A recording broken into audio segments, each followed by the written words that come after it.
大家好啊！今日我會同大家分享一個有關龍門包波嘅訓練。呢個訓練可以一定程度提升龍門對於近距離射門嘅撲救率。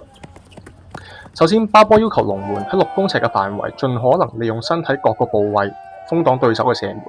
所以好多時候，守門員都會跳起進行包波。喺呢個訓練入邊，你嘅隊友會用橡筋帶套住你條腰，另一個隊友就會喺6公尺線進行射門，而你就要需要盡可能利用身體進行格擋。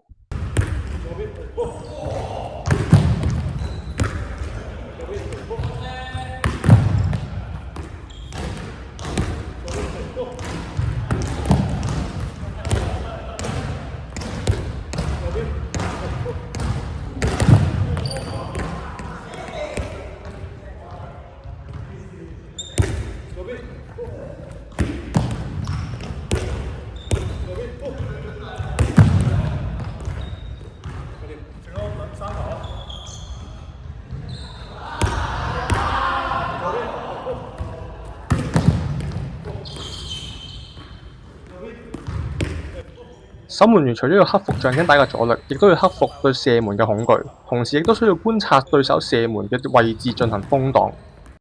守門員可以將訓練分為5球一組，進行3組。其實包波十分講求技巧，所以各位守門員唔需要因為包唔到波而氣餒，記得冷靜作出調整。今日有關包波嘅訓練就到呢度，多謝大家。